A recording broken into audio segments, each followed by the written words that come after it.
Muy buenas tardes o muy buenos días, según se vea. Ya a estas horas son tardes en realidad. A este acto en el que se clausura la edición 2018 de Encuentro Madrid. Quiero, en primer lugar, agradecer a los patrocinadores Industrias Saro y Revista Huellas, que tenéis, creo que a vuestra disposición todos, en los asientos, el patrocinio de este acto. Y doy ciertamente, como no podía ser menos, las gracias a Pedro Cuartango y a Julián Carrón,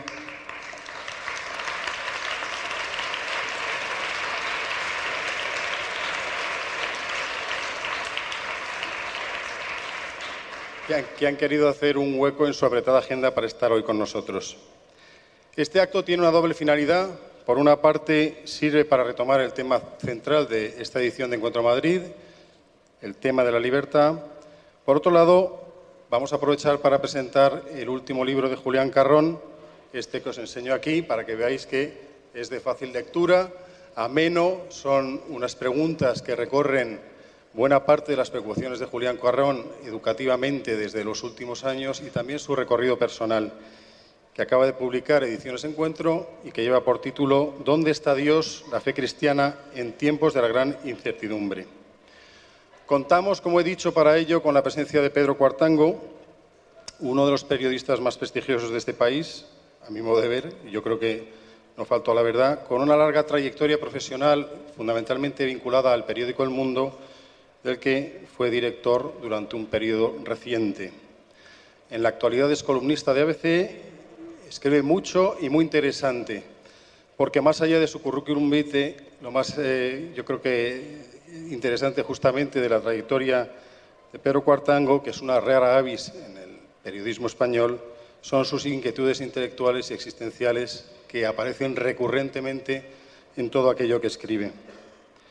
En cuanto a Julián Carrón, catedrático de Nuevo Testamento, todavía en la Universidad Eclesiástica San Dámaso y presidente también de la Fraternidad de Comunión y Liberación, circunstancias que muchos de vosotros ya conocéis, os invito, si queréis acercaros a su recorrido personal y vocacional, a leer justamente el libro, porque hay varios capítulos, uno en concreto que lleva por título Un exegeta entre los cerezos de Extremadura, que nos permiten acercarnos a su recorrido personal, que es magnífico. Y dicho esto, y entrando al contenido del acto, lo primero que voy a hacer es darle la palabra a Pedro Cuartango para que él, de alguna manera, se haga eco de lo que ha supuesto la lectura del libro Entrevista a Julián Carrón. De lo que, por otro lado, del que ya tenéis un aperitivo, puesto que él escribió una columna en ABC este viernes donde hablaba de este libro y Julián publicó ayer, también en ABC, en la parte de tribuna, un artículo donde comentaba los aspectos centrales también de este libro. Con lo cual, si queréis empezar ya o queréis luego completar lo que vamos a tener esta mañana aquí, voy a ser un diálogo, como dicen ellos, una conversación entre amigos, lo tenéis a vuestra disposición en el ABC de ayer y de anteayer. Comienzo pues dándote la palabra, Pedro, para que tú digamos que te hagas eco de lo que ha supuesto la lectura de este libro. Buenos días y gracias, Rafael, por tu presentación. La verdad que estoy muy impresionado por el auditorio porque hay muchísima gente y creo que además hay otra sala que también está llena. En primer lugar, quiero agradecer la invitación a cerrar este Encuentro Madrid con Julián Carrón, que para mí representa una referencia moral e intelectual. Soy muy consciente de sus méritos académicos y de sus profundos conocimientos teológicos e históricos, pero siempre me ha impresionado su sencillez y su humanidad. Por utilizar sus propios términos, su mirada. Y quiero también referirme a Comunión y Liberación, empeñada en una tarea tan necesaria como el diálogo entre cristianos y no creyentes, algo que puede parecer desfasado en el mundo de la posverdad, pero que hoy me parece más importante que nunca. Lo que más me gusta de Comunión y Liberación es lo que yo llamaría una ética de la acción, que se implica en la realidad y aspira a transformarla. Pero siendo coherente con lo que dice Carrón en su libro, hay dos personas cuyo ejemplo, cuya mirada, cuyos actos me han llegado al corazón. Ellos son un testimonio de la fe cristiana y no por lo que dicen, sino por lo que hacen y cómo se relacionan con los demás. Me refiero a Javier Prades, al que yo definiría en términos machadianos como un hombre bueno, y también a Ignacio Carvajosa, que siempre ha encarnado para mí la coherencia entre pensamiento y acción. No les aprecio y les admiro por sus saberes, que son evidentes, sino porque encarnan, al igual que Carrón, la frase de San Agustín que dice: en nuestros ojos los hechos, en nuestras manos los códices.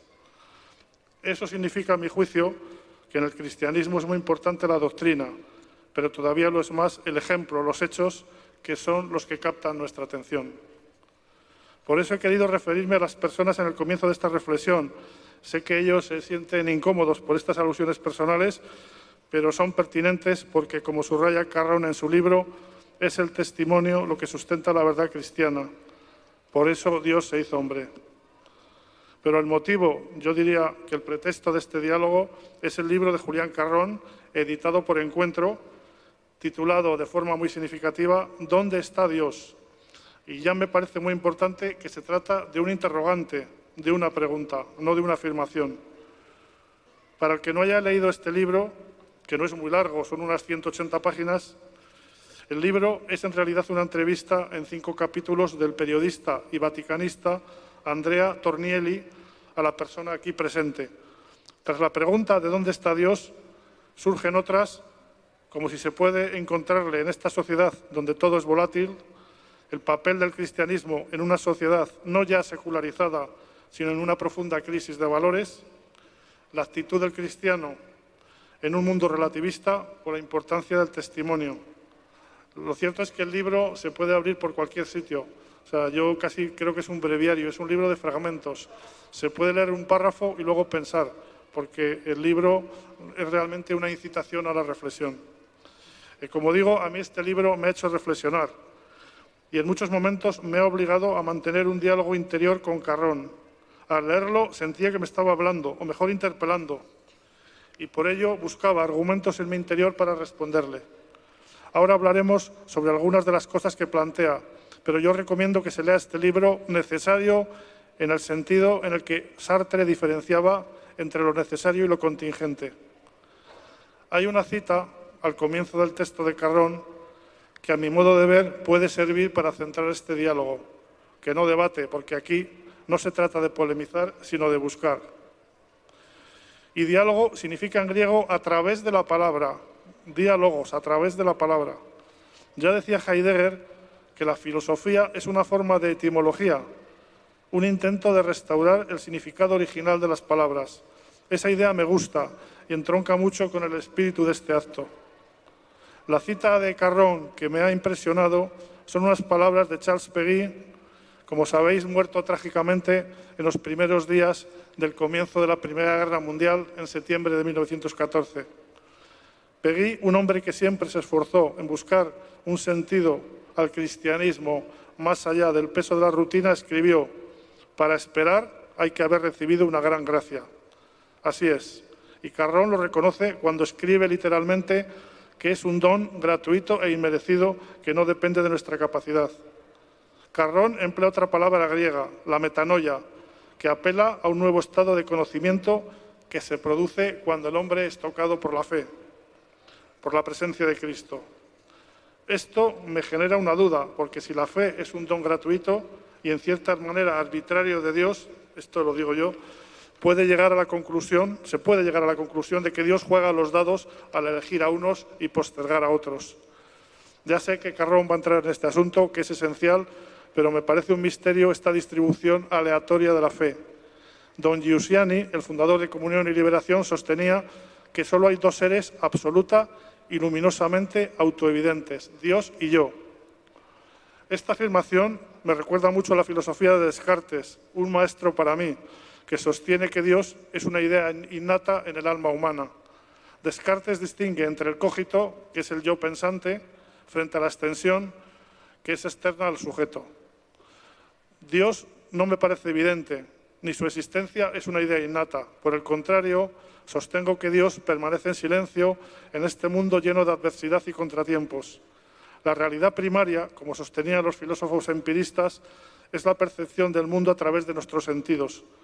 Y no podemos percibir a Dios como podemos ver en esta mañana de otoño, los árboles de la casa de campo, con absoluta certeza. Sin duda, hablaremos de esto dentro de unos minutos, pero antes quiero formular otra idea que me deja perplejo y que también aborda Carrón en su libro, la existencia del mal en el mundo. Cuando Benedicto XVI visitó el campo de exterminio de Auschwitz, en 2006 exclamó: «Dios, ¿por qué lo permitiste?». Es un sentimiento muy humano, casi inevitable, ya que a mí me sucedió lo mismo. Estuve allí hace más de 30 años junto a mi mujer y quedamos sobrecogidos cuando una señora polaca explicaba a su familia que ella había estado internada en aquel barracón. Su cara estaba llena de lágrimas. ¿Por qué Dios lo permitió? ¿Y por qué permitió que una noche fueran asesinados en Gusen, junto al campo de Mauthausen, 200 niños húngaros judíos que habían sido deportados por las SS? Hoy solo quedan unos pequeños zapatos colocados junto a unas velas al lado de un memorial. Esa imagen me sigue atormentando. ¿Cómo puede haber permitido Dios el Holocausto, en el que fueron asesinados 8 millones de judíos? El genocidio de Pol Pot en Camboya, en el que eran masacradas personas por el hecho de llevar reloj o ser maestros. La guerra de los Grandes Lagos en los años 90, con 1,5 millones de víctimas. Las hambrunas de Sudán y Etiopía, que aparecen cada día en los periódicos. O el conflicto étnico-religioso en Yugoslavia en los años 90, que yo pude comprobar con mis propios ojos a tan solo 2 horas de vuelo de Madrid y en el corazón de Europa. Carrón escribe sobre la fe que la posibilidad de su sí no depende de nosotros, sino del designio de Dios y de su libertad. Pero me pregunto, ¿tiene Dios libertad para consentir el mal? Dejo la pregunta en el aire. Planteadas estas preguntas, que para mí no tienen respuesta, quiero volver a subrayar la hondura de este libro, que alerta del peligro de lo que su autor llama la autorreferencialidad, que es el de una comunidad cristiana, una iglesia que solo mira a sí misma.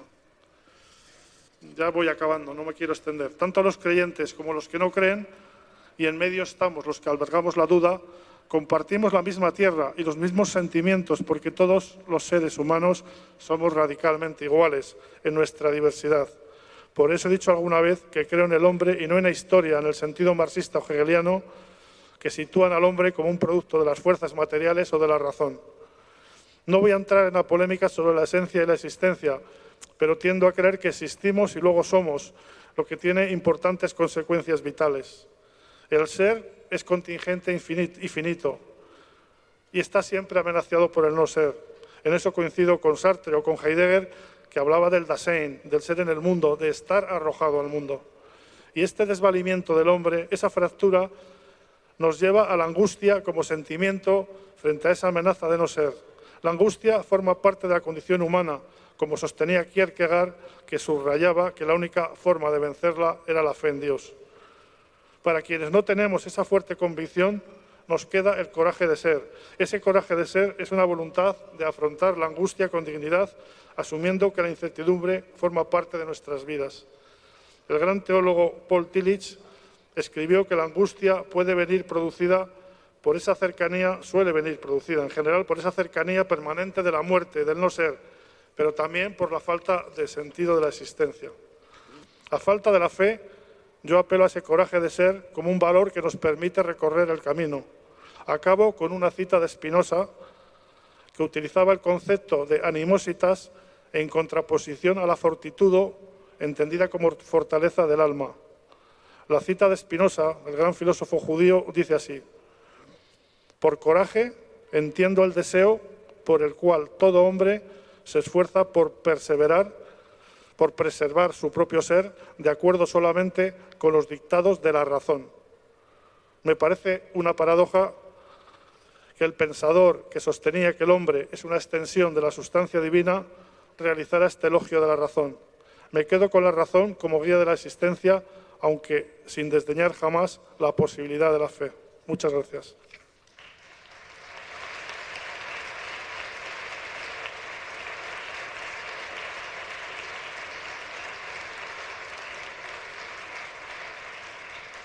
Yo no sé, Julián, si quieres reaccionar o yo ya voy sacando unas cosas y otras. No, Me parece que hay una cuestión que creo que tenemos que abordar y a lo mejor te cedo de nuevo la palabra, Pedro, para que tú la desarrolles un poco más, que es lo que expresabas también, de forma a lo mejor un poco más expresa, más clara en tu artículo del viernes pasado, sobre, bueno, lo has mencionado y no es la primera vez, yo creo que escribes con frecuencia sobre esta cuestión, sobre la dificultad que tú percibes claramente, que por otro lado es lo que ha dado origen a lo que se llama la teodicea, entre la idea de un Dios bueno, la dificultad en compatibilizar la existencia de un Dios bueno y el dato, digamos, insoslayable del mal que todos percibimos en sus diversas manifestaciones. No sé si quieres desarrollarlo, porque a mí lo que me interesaba en el caso, digamos, plantear a Julián es justamente de qué manera el concepto de libertad sí que abre una puerta. El concepto de libertad, la libertad que nosotros tenemos, que es también un dato insoslayable, que además es reconocido por todos, porque todos la ejercitamos de alguna manera, ¿de qué manera eso es una puerta a esta cuestión? La libertad que nosotros como personas podemos ejercitar, tenemos y ejercitamos, ¿no? Yo prefiero que, Julián, además este tema, pues evidentemente va a dar lugar a una reflexión, yo creo que interesante. Buenos días a todos. Un placer estar aquí esta mañana. El tema del mal no hace falta explicar que es uno de los temas que ha ocupado siempre al hombre consciente, porque lo ha desafiado como ninguna otra cosa en el mundo. Todo el elenco de hechos que ha citado Pedro son una muestra de lo que impresiona al hombre encontrarse delante de estos hechos.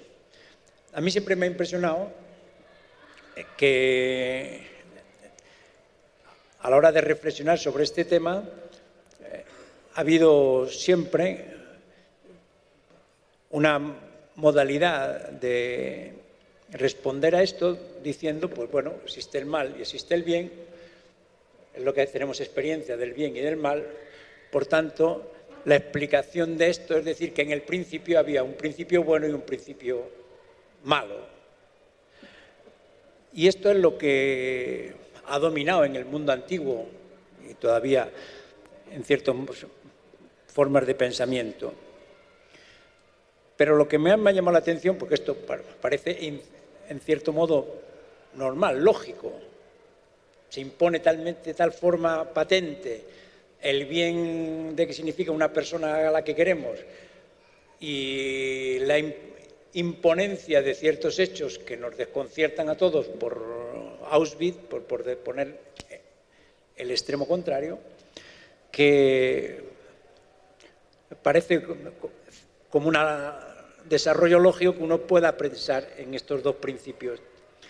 Por eso es llamativo que delante de estas circunstancias, en un país que, como decía uno cuando estudiaba en Jerusalén, que he estado allí casi en medio de una carretera como es Palestina, entre dos grandes imperios, el imperio mesopotámico y el imperio egipcio, dos superpotencias diríamos hoy, haya generado un tipo de pensamiento totalmente nuevo, original, que parece totalmente desproporcionado con las energías humanas y culturales que podía tener un pueblo tan minúsculo. Porque, a diferencia de todo lo que le circunda, que defiende este dualismo original, el pueblo de Israel nos sorprende con la primera página del Génesis con algo que nos desconcierta a todos y que desafía a cualquiera que use mínimamente la razón. Y es que dice, y vio Dios que todo era bueno. Pero estos, ¿de dónde han nacido? Una afirmación así, rodeado de una forma de pensar absolutamente contraria a todo, cuando son una cosa minúscula delante de esta capacidad de reflexión de los imperios. Y entonces, esta página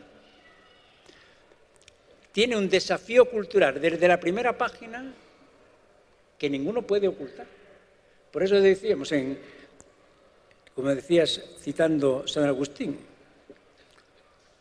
en nuestras manos los códices. El códice te encuentras con esto y dice, pero ¿qué tipo de experiencia han tenido esto en los ojos para poder haber generado un códice, un libro, una página con esta novedad cultural? Y entonces, la única cosa que la puede explicar, desde mi punto de vista, es que aquellos han tenido un tipo de experiencia totalmente nueva, distinta, de algo, podríamos decir así, entre comillas, que les ha permitido afrontar el problema del mal con una otra perspectiva, porque si no, no se les hubiera pasado por la cabeza, ni siquiera poderlo imaginar, no imaginar, ni sospechar. Y entonces uno tiene que volver a la historia del pueblo de Israel para darse cuenta que aquellos habían tenido una experiencia tal de Dios como una cosa buena, que ni siquiera cuando escriben esta página, que no la hacen allí sentados en una biblioteca alemana con todo el confort del mundo, sino que la escriben en el exilio de Babilonia, o sea, en Auschwitz de aquel tiempo, dice que a pesar de toda la experiencia de mal que están viviendo en ese momento, la realidad es absolutamente positiva. Para poder escribir la primera página en este momento, donde dice, es bueno, todo lo que yo veo es bueno. Y esto, no hay otra forma de explicarlo que no fuera por la experiencia tan positiva que tenían de Dios, que el origen de esto no puede ser sino algo bueno. Y aquí entra el segundo aspecto, y que el origen del mal es fruto de la libertad.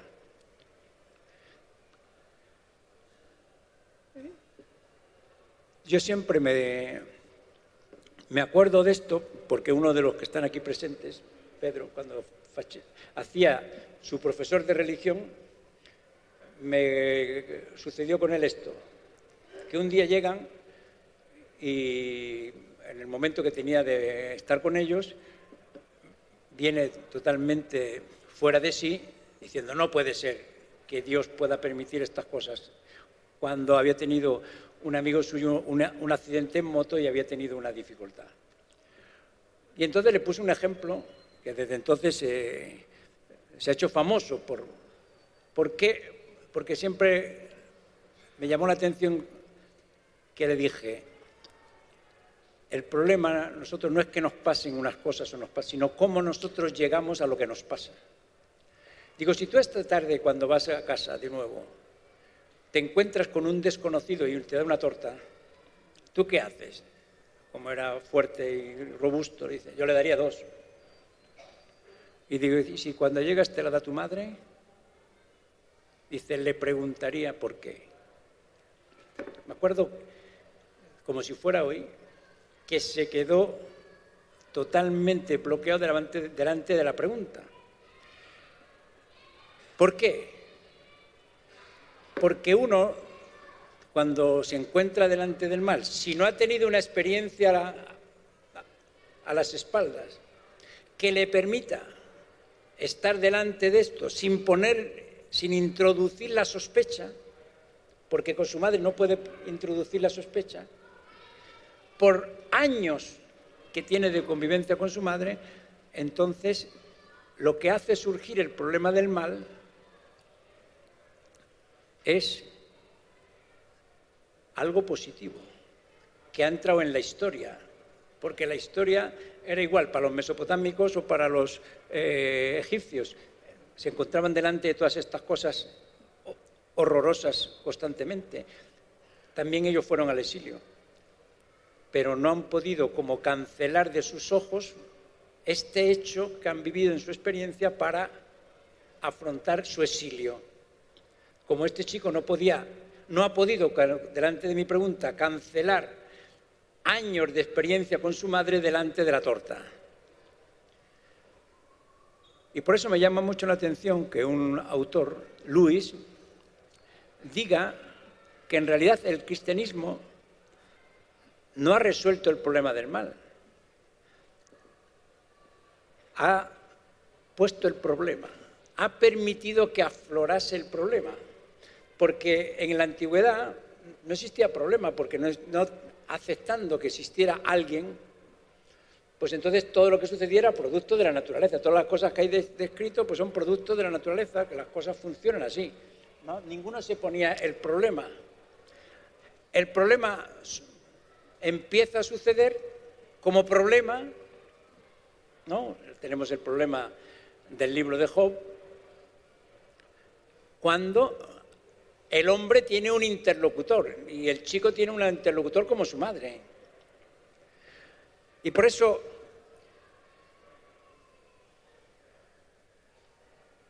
en cambio la existencia de Dios para el pueblo de Israel le permite mirar el problema y le permite poner la pregunta, ¿pero por qué has permitido esto?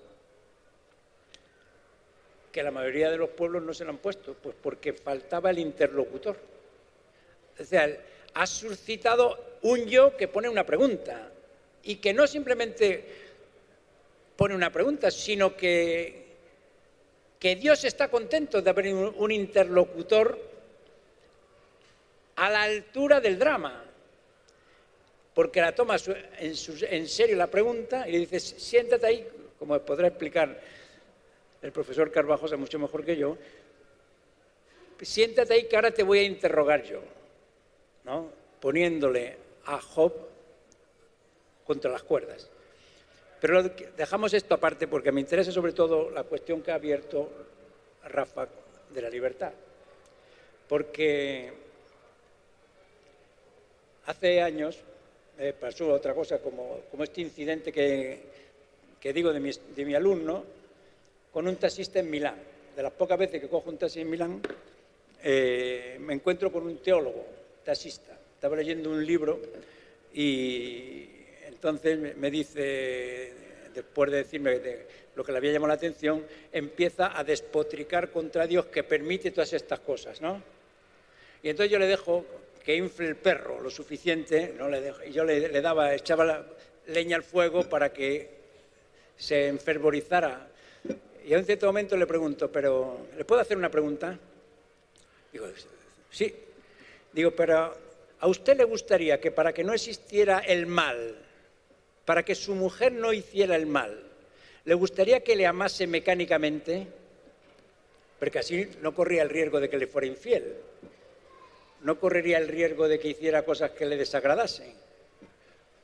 Y dice, no, me gustaría que me quisiera libremente. Y digo, ¿y piensa que Dios tiene menos gusto que usted?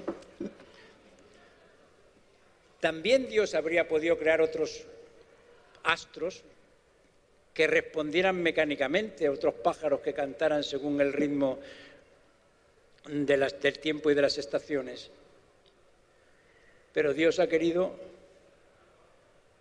tener delante un interlocutor libre que pudiera permitirse preguntar o que pudiera permitirse rechazar su presencia.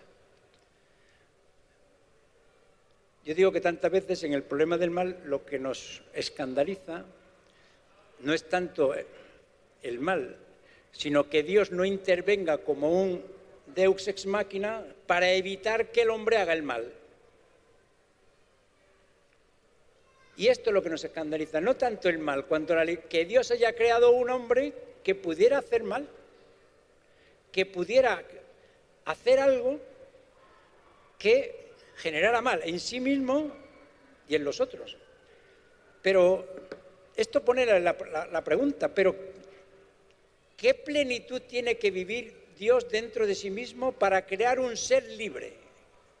Porque no hace falta ser un genio para pensar que Dios,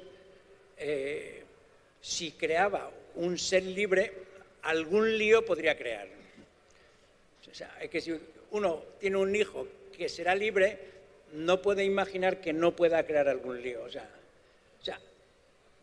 pero ¿por qué lo crea?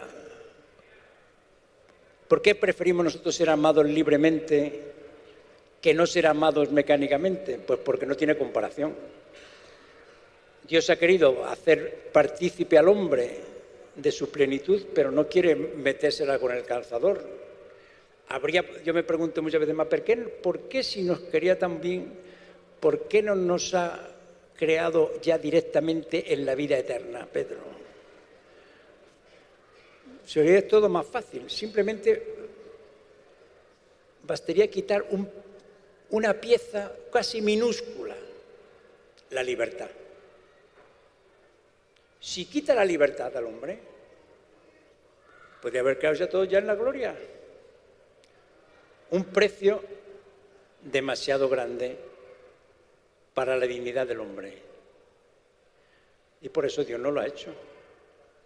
Por eso ha preferido correr el riesgo que acabe así, a veces arriesgando que el hombre pueda usar más la libertad consigo mismo y con sus semejantes. Y por eso, si no interviene mecánicamente cada vez como un deus ex machina para evitar que, pues esto a veces nos escandaliza. Lo entiendo. Pero sería mejor un mundo no libre.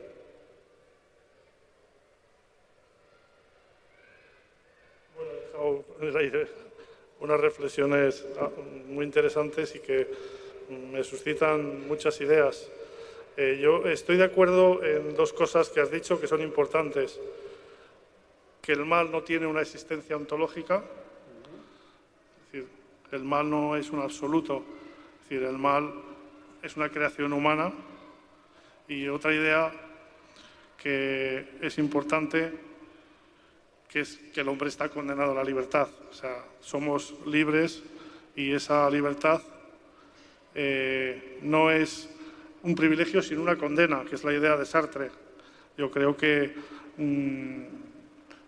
estamos arrojados en el mundo y tenemos que tomar las decisiones en función de nuestras ideas y en función de lo que queremos ser. O sea, yo creo que esas dos ideas son importantes. Pero a mí hay una cosa, o sea, voy a empezar respondiéndote con una experiencia personal. Yo estuve en Sarajevo, en Mostar concretamente, cuando estaba acabando la guerra de Yugoslavia y la ciudad estaba llena de minas, en fin, se veían allí los vestigios de la guerra. Entonces, estuve en un pueblo muy cerca de Mostar y le pregunté a un señor, a un anciano de 80 años, por qué se había desencadenado esa guerra entre personas, católicos, ortodoxos y musulmanes que habían convivido pacíficamente desde la creación del Estado yugoslavo. Y entonces él me dijo, mire, mi vecino, yo soy croata católico, mi vecino era ortodoxo y convivimos pacíficamente hasta que los políticos sembraron el veneno de la discordia. Y bueno, y eso desató una guerra terrible en la que las familias se dividieron, en la que hubo más de 1 millón de personas que tuvieron que moverse del sitio donde vivían, y esto en el corazón de Europa en 1990. Entonces, quiero acabar en que la existencia del mal como consecuencia de la libertad comporta una terrible paradoja, que es la de las víctimas. O sea, es decir, el uso de la libertad de los dirigentes del régimen nazi llevó a asesinar a 8 millones de judíos. Pero ¿y las víctimas? O sea, ¿quién protege a las víctimas? O sea, ¿dónde está Dios cuando se producía el asesinato de esos 200 niños húngaros? niños que habían sido llevados por las SS al campo de Gusen, al lado de Mauthausen, y que fueron asesinados la misma noche en que llegaron. O sea, ¿dónde está Dios? Entonces, o sea, yo creo que el mal sigue siendo un misterio irresoluble y yo creo que tú lo apuntas bastante bien. O sea, que a pesar de todo, el mal sigue siendo un misterio. Es decir, y efectivamente este misterio nos lleva directamente a la pregunta sobre la existencia de Dios. ¿De dónde viene el mal? O sea, está escrito en nuestros genes, es algo que aprendemos, es algo cultural. Nietzsche, por ejemplo, distinguía entre lo bueno y lo malo. Él ligaba lo bueno a lo aristocrático y lo malo a lo plebeyo. Es decir, que Nietzsche creía que el bien y el mal eran conceptos puramente sociológicos. Yo no puedo responder a muchas de las cosas que ha planteado Julián. Sigo manteniendo una perplejidad sobre la existencia del mal, porque, o sea, no entiendo cómo es posible, siguiendo los argumentos, las vías de Santo Tomás, o sea, si Dios es todopoderoso, si Dios es la bondad absoluta, si Dios es el origen de todo, o sea, ¿cómo es posible que haya surgido el mal en este mundo? O sea, es decir, y vuelvo otra vez a Spinoza, un filósofo que me fascina y que he leído a lo largo de toda mi vida. Siempre he tenido la ética en mi mesilla. Es decir, si, como dice Spinoza, el hombre es una extensión de la sustancia divina, ¿y cómo es posible que exista el mal? O sea, ¿cómo puede surgir de la sustancia divina, de Dios, de sus atributos, cómo puede surgir el asesinato, el genocidio, la masacre? O sea, yo sigo manteniendo mi perplejidad porque realmente me parece que el mal no tiene respuesta, no tiene lógica, carece de racionalidad, pero el mal existe y nos interpela al estar ahí. Es verdad, el mal no tiene lógica, ¿no? O sea, cuando tú citas Spinoza, sin entrar a discusiones filosóficas, que yo no soy competente tampoco, decir que es una extensión de la sustancia divina no significa anular la libertad. O sea, porque el gran problema es que este ser, que es la sustancia divina, ha generado un ser libre. Y este ser libre, o la libertad, es simplemente una palabra vacía, o al final lo reducimos, pues eso, a producto de los genes, de la cultura o de la ignorancia, ¿no? Como si en fondo no existiera la libertad. O sea, como si el nazismo, que en el momento más grande de la cultura europea, ¿no?, haya sido simplemente problema de ignorancia, ¿no?, problema de decisión de la libertad, ¿no?, que no simplemente ha ignorado, sino que ha decidido algo en un modo absolutamente equivocado, como puede suceder en Sarajevo. O sea, Sarajevo pueden ser las religiones, ¿no?, presentes, católicos, ortodoxos y musulmanes, y han convivido así. O sea, no es un problema religioso, han convivido durante siglos, como han convivido los árabes y los palestinos y los judíos durante 8 siglos en Palestina, ¿no? Pero cuando se introduce la ideología, tú has dicho los políticos, la ideología, entonces entra otro factor que hace que lo que había sido una convivencia pacífica se convierta en imposible, se crean los muros y se crea la violencia, ¿no? Pero esto ya no es religiosidad, esto ya es justamente lo opuesto de la religiosidad, porque la documentación de que estos hombres han vivido durante siglos juntos y que de una noche a la mañana, como contaba un amigo nuestro en Siria, ¿no?, que llega, le llama a la puerta, dice: somos amigos, pero antes que llegaran los del el Estado Islámico, dice: si tú no me das mañana la casa, te denuncio. O sea, es como si la entrada de la ideología, ¿no?, destruyera años de convivencia. Pero esto no es un problema, digamos, es un problema de un tipo de religiosidad que delante de la ideología se ha demostrado débil para poder estar delante de una tentación tan grande como quitarle la casa al vecino cuando tiene la oportunidad porque se la ha estado deseando toda la vida y finalmente tiene la ocasión de quedarse con la casa. El problema es si esto es algo, este misterio, que yo no puedo no estar totalmente de acuerdo contigo, Pedro, si este misterio es absolutamente irresoluble o este misterio tiene alguna posibilidad de solución históricamente hablando. Porque, ¿cuál es la novedad que se ha introducido en la historia? Según el cristianismo, Dios no ha ahorrado ni siquiera a su propio hijo. Habría podido llegar como cuando Isaac estaba por ser degollado por Abraham, a haberle parado la mano. Pero no lo hizo. No ahorró, dice San Pablo, a su propio hijo. Es decir, el mal produce mal. Y el peor mal que produce es que introduce una sospecha en la relación con el misterio. Pero hay en uno, podríamos decir, y después en tantos otros, hay en uno en que el mal no ha vencido. Se llama Jesús de Nazaret. En él el mal, y él no dice que le ha sucedido así, no, yo doy la vida libremente, dice el Evangelio. Es él el que va a Jerusalén sabiendo lo que le va a pasar. O sea, no es que se ha confundido de calle y le han pescado en una emboscada.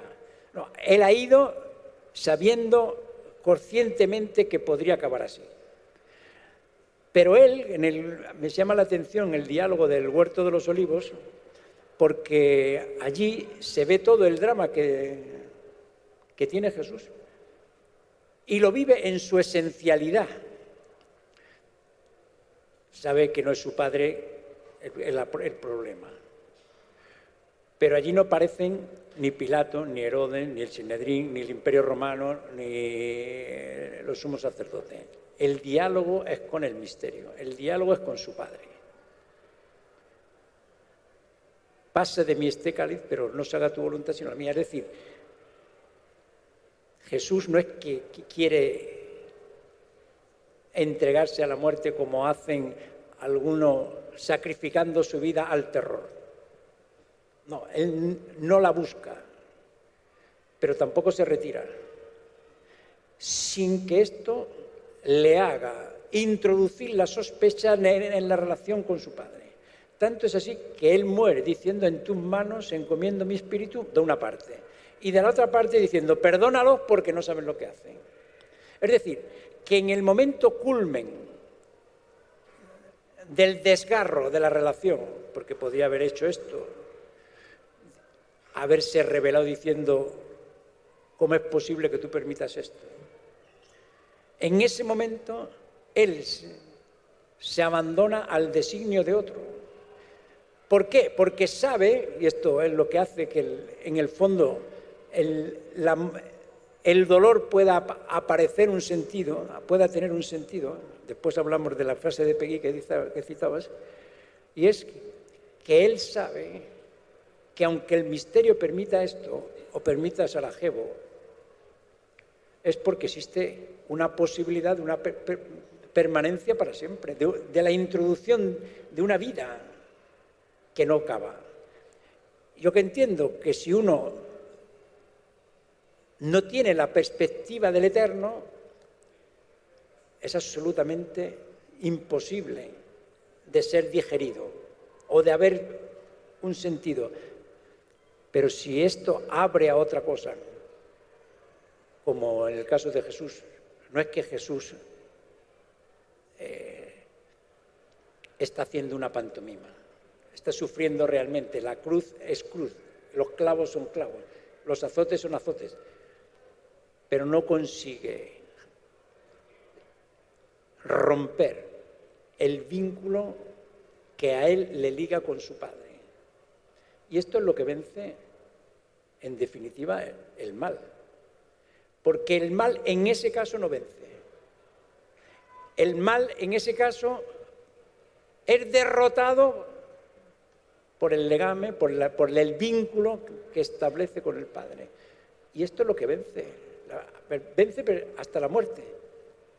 Y esto es la posibilidad que después vemos en otros, como en Kolbe, o el que muere delante, que da la vida al puesto de otro, o de tantos otros.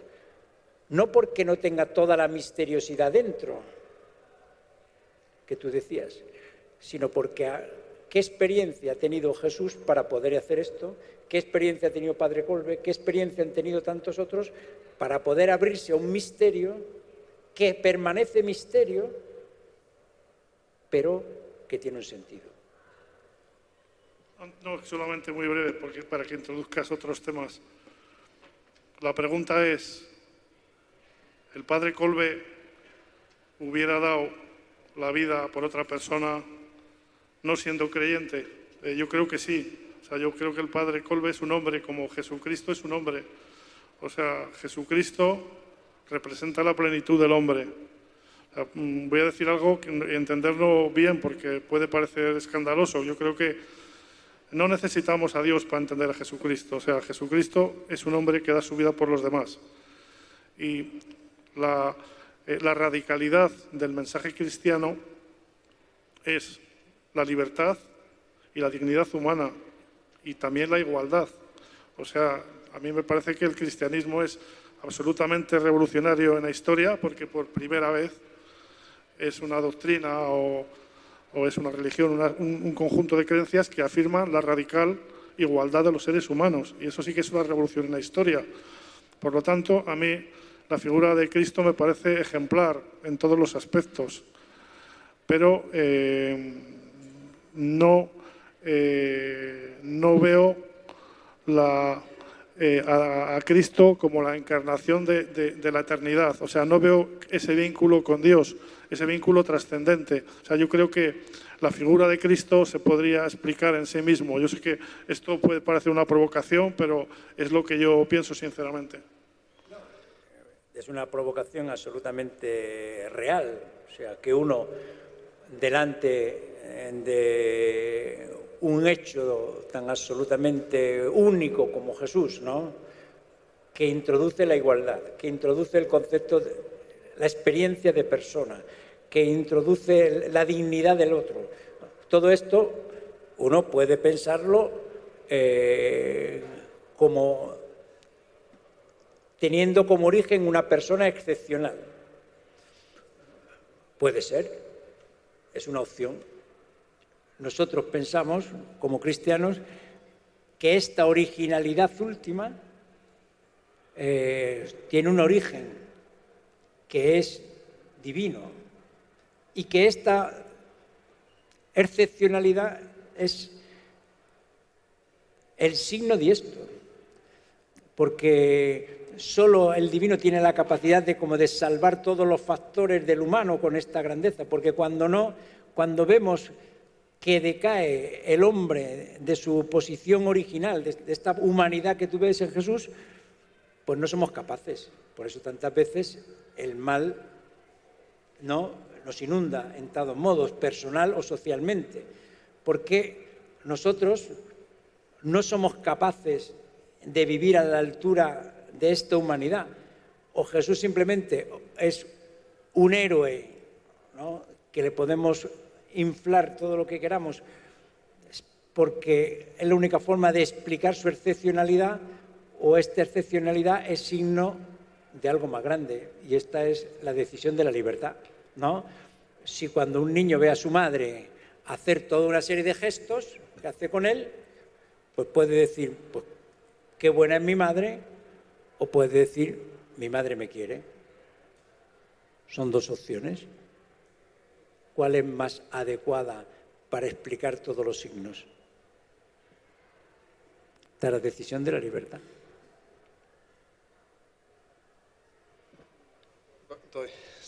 Podríamos seguir sobre esto todo el rato que dura este acto, toda la tarde, porque es una de las cuestiones en el fondo que más nos apremian. De hecho, a quienes no hayáis tenido la ocasión de ver la exposición audiovisual sobre la libertad, yo os invito a que lo intentéis hacer, y si no, pues ya veremos, aunque se acabe hoy en Encuentro Madrid, cómo poder proyectarla, porque a través de los testimonios concretos de personas se ve bien cómo, digamos, la libertad permanece, se despierta ante el impacto del mal. Yo en este sentido quiero abrir un escorzo y retomo esta pasión que tú tienes por Spinoza, porque a mí la dificultad que me genera, por otro lado, Spinoza, es que si nosotros somos una mera extensión de esta divinidad que tiene carácter fundamentalmente racional, al final ahí lo que se diluye es la dimensión personal.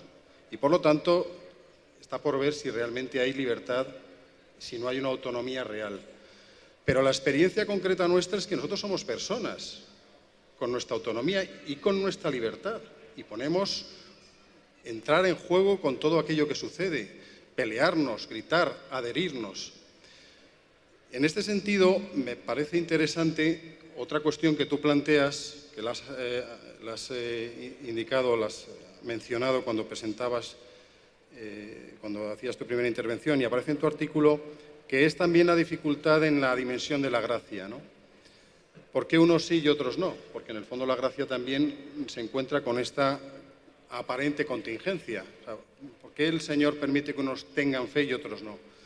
Y yo ahí te voy a preguntar, Julián, y luego ya seguís con esta partida de ping-pong, te voy a preguntar en qué medida el método cristiano, en el fondo, no es una arbitrariedad, no es un Dios que juega los dados gratuitamente, sino que respeta justamente como esta categoría de libertad que nos caracteriza y a la que no podemos renunciar. Yo creo que aquí es donde se ve más claramente, ¿no? Porque nosotros podemos entender los conceptos, quizás el concepto más fundamental de la revelación bíblica como una arbitrariedad. Por eso tantos, incluso algún teólogo y exegeta, dice que habría que cancelar de la Biblia la palabra elección, porque la palabra elección es discriminatoria, ¿no? Elijo a unos y dejo fuera a otros, y por tanto es injusta, ¿no? Para nuestro modo de percibir, ¿no? Y por eso crea a veces tanto desgarro dentro, pero es porque nosotros tenemos una imagen de esta elección como elección, para nosotros es excluir a otros. Pero si nosotros percibimos la elección no simplemente como exclusión de otros, sino como aquellos a través de los cuales puede llegar a otros,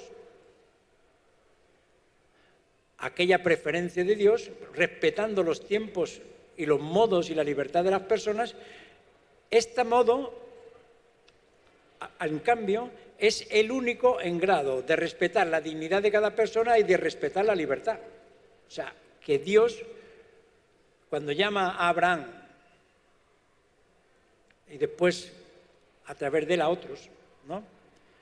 O Jesús llama a los discípulos, desde el principio, en esta elección está ya dentro el todos, porque le llama para hacer de Abraham un gran pueblo numeroso. Es decir, para poner en la historia una persona, una realidad humana que pueda contagiar, que pueda desafiar la razón y la libertad de otros, para que puedan adherirse libremente a aquello que ven delante de sus ojos, según el ritmo, según los tiempos y según las luces y la capacidad de interceptar el valor de aquello que es propio del camino humano. Por eso, solo puede ser objeto de ser pensado como una injusticia por una mala interpretación del concepto de elección. Porque el concepto de elección es simplemente un concepto que está destinado a la totalidad. Habría que quitar de la Biblia la mayoría de las palabras para no ver lo que dice una de las cartas de San Pablo. Dios quiere que todos los hombres se salven y lleguen a la plenitud de la salvación. O sea, Dios quiere la salvación de todos. La fe cristiana ha dicho que Cristo ha muerto por todos, independientemente de que el pueblo lo acepte o no lo acepten. Esto será problema de su libertad, pero que esta elección que Dios ha hecho de Cristo tiene como objeto todos, esto forma parte esencial de la modalidad en la que el cristianismo percibe esta elección. Por tanto, no existe ninguna injusticia, es simplemente que Dios da la gracia a unos para que a través de esta gracia vivida por algunos pueda desafiar a los otros, pueda percibirlo como conveniente humanamente para que pueda decidir con libertad. Esto significa que Dios no impone la salvación a ninguno, ofrece libremente, pasa a través de la libertad y a través de la libertad de uno puede llegar a proponerse a la libertad de otros. A mí me parece que la propia idea de la Iglesia genera dudas en ese aspecto, cuando la Iglesia insiste, el dogma católico, que la gracia es gratuita y que Dios elige. Además, yo creo que aquí hay una frase tuya que la tengo subrayada, que me parece muy importante, que dices: la posibilidad de su sí, entiendo que es el sí de la fe, no depende de nosotros, sino del designio de Dios y de su libertad. Sí. ¿No? Del designio de Dios que te lo hace encontrar y de la libertad del hombre que responde. Pero la pregunta, Julián, es ¿por qué unos sí y otros no? O sea, porque hay una situación de asimetría. En esa distribución de la fe hay personas a las que se les da gratuitamente y otros que no la reciben. O sea, realmente yo creo que el hilo conductor de tu libro es la gracia, es una reflexión sobre la gracia, que me parece lo más importante de tu libro. Y tú relacionas la gracia con el testimonio, que dices que es contagioso. No lo dices así, lo digo yo, pero sí. O sea, la mirada del cristiano, la acción del cristiano es contagiosa. Entonces, o sea, yo veo que la gracia para el cristianismo tiene casi un componente místico, porque es una especie como de relación directa del hombre con Dios. O sea, como si Dios tocara tú sí y tú no. Y a mí eso me sigue impresionando mucho, ¿no? Yo he leído pues a los místicos, porque escriben muy bien en castellano, ¿no? Santa Teresa, por ejemplo, Las Moradas, me parece un libro formidable, y también la poesía de San Juan de la Cruz. Entonces, o sea, me doy cuenta que la fe tiene un componente inefable. Siempre que he leído esos libros, cuando he tenido una cierta madurez, me he preguntado, ¿pero por qué yo no tengo fe? ¿Por qué yo no puedo ver lo mismo que ellos? Y por eso creo que la fe sigue siendo un gran misterio, o sea, como el mal. O sea, no, es algo que me deja perplejo. O sea, yo me eduqué en una familia católica, muy católica. Mi padre era extremadamente religioso, era una persona muy recta, y en mi familia 2 hermanas de mi madre eran monjas, ya murieron. Entonces yo me eduqué en una escuela parroquial. O sea, yo me he imbuido del cristianismo, me he empapado. O sea, poca gente habrá aquí, hasta Julián, que haya tenido una educación más religiosa que yo. O sea, yo siempre digo que yo iba a misa y rezaba el rosario hasta los 17 años. O sea, y de repente mi experiencia me quedé vacío, perdí esa fe o esa gracia. Entonces, o sea, yo sí quiero creer, yo quiero tener una esperanza, pero al final lo que veo es el vacío, o sea, lo que veo es el no ser. Lo que veo es que los seres humanos somos contingentes y finitos, que estamos arrojados al mundo y que al final podemos encontrar un sentido a la existencia en la lucha por la dignidad, en la lucha por los otros. Pero a mí me resulta imposible creer en la trascendencia, me resulta imposible creer que haya algo después de la muerte, me resulta imposible creer en la existencia de Dios, pero no es ¿cómo decirlo? No es una elección, no es algo que a mí me complazca, es como una especie de condenas a la imposibilidad de creer. Y por eso no entiendo, me parece un misterio por qué la Iglesia dice que la fe es gratuita.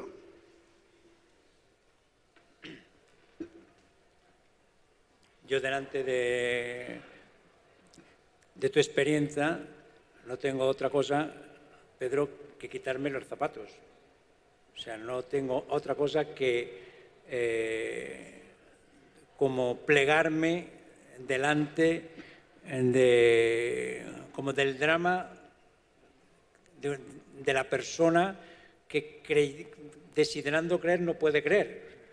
O sea, no quiero, pero por eso, como disminuir ni un milímetro tu testimonio, ¿no? Y tu experiencia.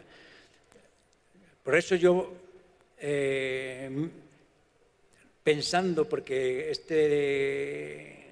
este drama es el drama de cada uno de nosotros, no es que yo ya lo tenga superado respecto a otro que está pedaleando. Yo siempre recuerdo un ejemplo que dice un gran teólogo, von Balthasar, que uno piensa que el que no cree está buscando y el que ya ha encontrado pues ya está reposa, ¿no? Y él dice, ya San Agustín decía que no es así, o sea, que todos buscamos y continuamos buscando, porque tantas veces se percibe el haber encontrado como el cesar de la búsqueda, cuando es justamente el inicio. Cuando uno se enamora, no es que cesa de desear de conocer a la persona amada, sino que es cuando le viene la gana de conocerla verdaderamente. O sea, pero era para decir que von Balthasar dice que es como nadar. Uno piensa que una vez que ha aprendido a nadar ya no necesita seguir moviéndose. Para seguir a flote, uno necesita seguir pedaleando.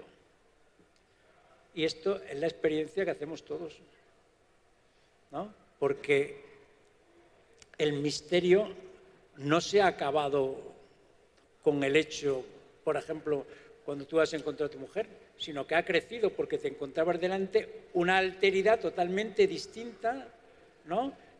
Que no podías meter en tu medida. Y te encontrabas constantemente delante de otra persona que exaltaba todavía más el misterio, pero no podías menos de reconocer que esa persona era un bien, ¿no? Y si Dios no lo quiera, cayera enferma, te gustaría que hubiera un médico fuera de lo normal, excepcional, que pudiera entender de la enfermedad, porque eso es un bien, tanto la quieres. Entonces, que existan personas a quien Dios le da un bien, en el caso de la medicina, en el caso de la música, en el caso de la poesía, en el caso de la literatura, en el periodismo, es un bien. Y esta elección no la percibimos ninguno contra los otros. No es injusto. Tú no dirías que es injusto si tu mujer está enferma, que hubiera un especialista excepcional. Esto no es injusto. Y no lo percibiríamos nunca como injusto. Que exista alguien que pueda ser un bien para los otros es la posibilidad para nosotros. Y este es el punto de partida, si no es una abstracción. Que Jesús haya existido en la historia, como vemos, ha sido un bien para todos. Porque ha introducido una mirada sobre la realidad que no teníamos y que desde entonces ha determinado la historia. Hace poco hice una presentación como esta en Bérgamo y le preguntaba lo mismo. Pero si hubiera 100 Madres Teresa, ¿sería una desgracia o un bien?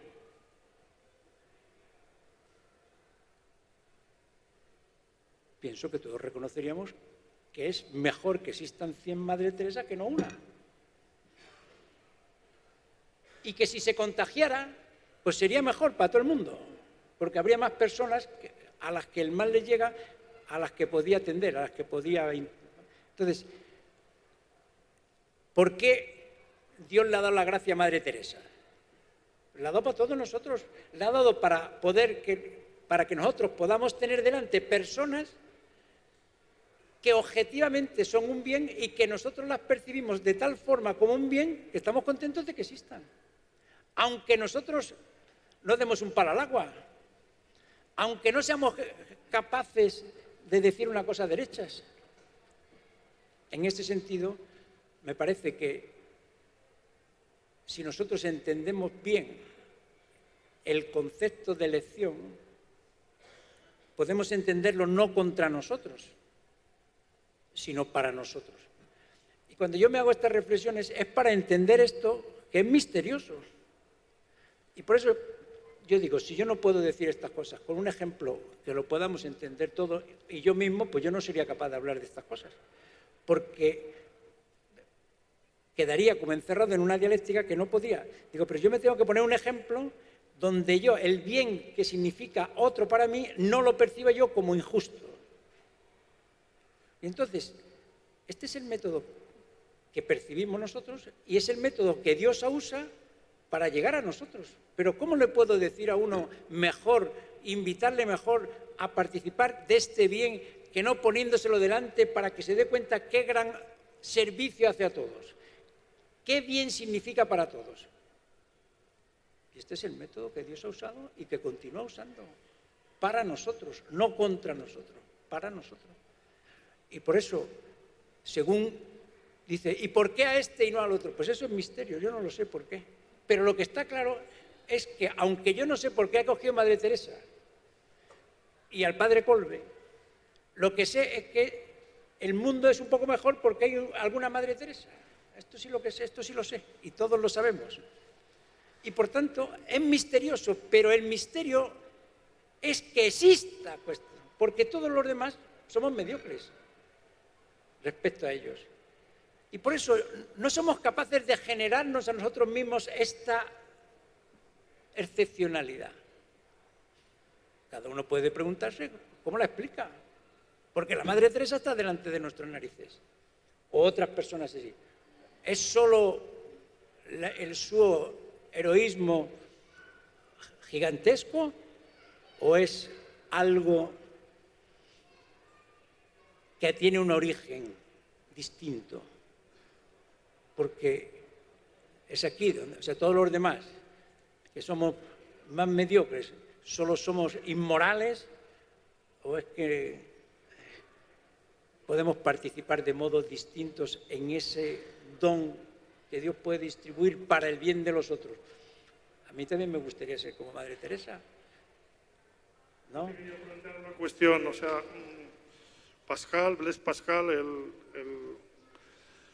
que fue pionero y construyó la primera máquina de cálculo, hizo experimentos sobre la presión en los Alpes, era un científico, cuenta en sus pensamientos, les pensé,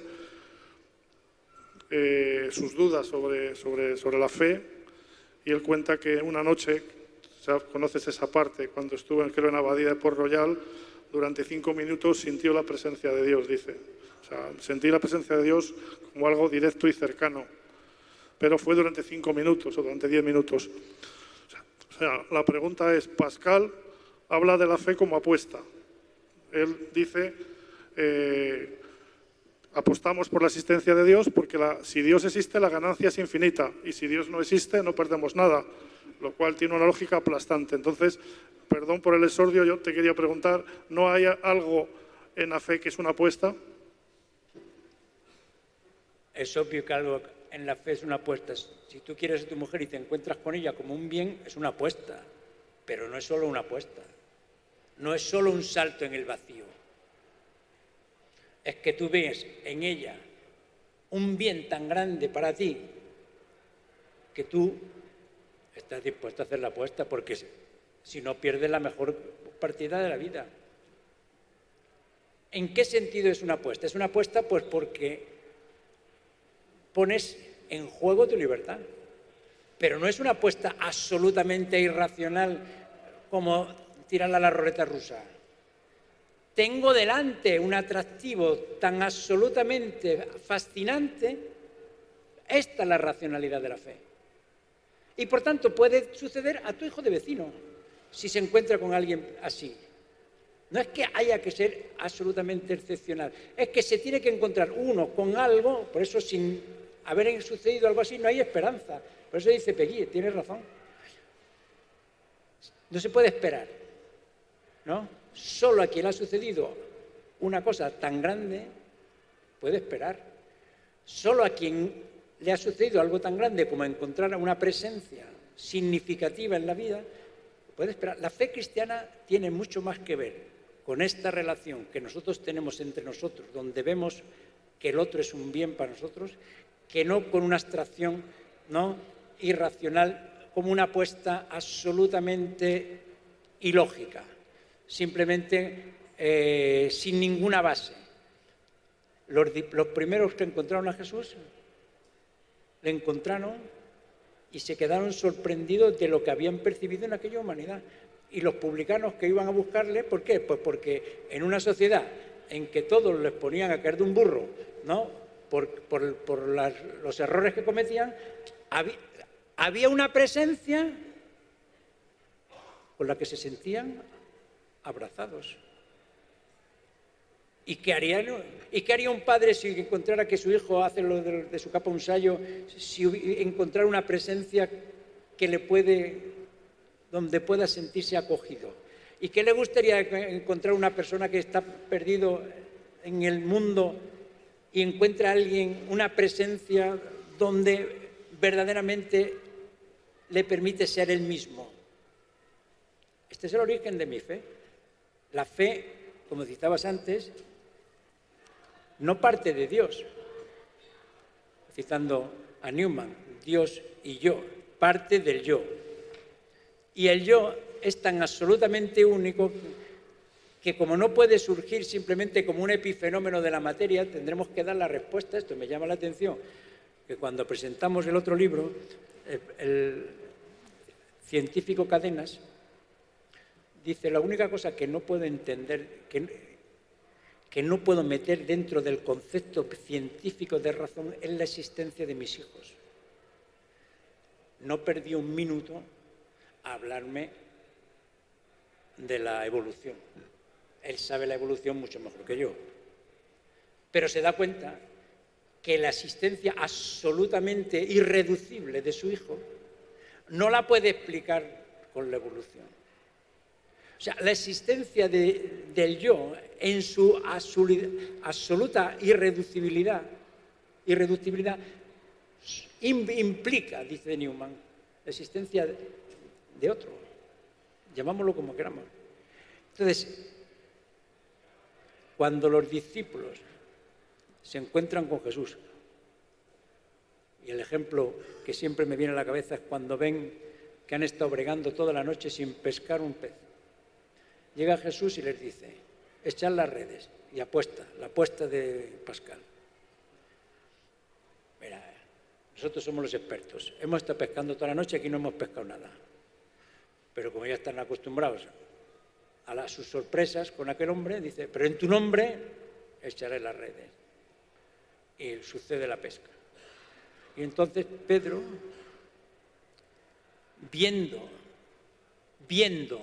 no imaginando, no tirándose del balcón para ver si existe otra cosa, no, viendo lo que estaba sucediendo allí, viendo la desproporción de la pesca, o sea, viendo no que faltaba el misterio, sino que el misterio se hacía talmente patente ante sus ojos que le desbordaba de todas las partes, se inclina y se pone en rodillas: aléjate de mí que soy un pecador. Siente toda la desproporción delante del misterio. Pero la cuestión es que esta percepción de su desproporción la hace delante de un hombre que no solo no elimina el misterio, sino que lo porta, lo exalta a la enésima potencia, delante de sus ojos. Por eso, quien ha visto estas cosas no hace una apuesta solo. Hace el gesto más racional que lleva dentro una elección de la libertad, con el riesgo que toda libertad implica. Pero esto no solo porque no lo vemos, también quien se enamora, pues arriesga. Pero prefiere arriesgar que no quedarse a dos velas.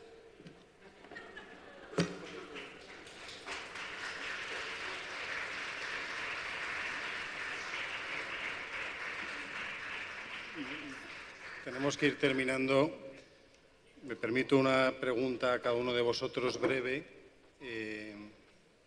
digamos abriendo una tercera parte de este encuentro, que tiene que ver con la función que la Iglesia tiene que desempeñar, con la función, la tarea de los cristianos en el mundo actual. Tú en el fondo, ya se ha visto claramente y de alguna manera reflejas también en lo que contabas hoy y en muchos de tus artículos una cierta añoranza de la fe y es bonito ver cómo, incluso desde una postura no creyente como la que tú tienes, sin embargo hay un aprecio por la experiencia cristiana. En este sentido, yo te pediría una palabra sobre qué tarea crees tú que nos queda a nosotros en un contexto como el que vivimos, tanto confuso y complejo, ¿no? En esta sociedad en metamorfosis, sociedad líquida, en fin, hay muchos adjetivos que definen pues, este mundo un poco en descomposición en todos los ámbitos que vivimos.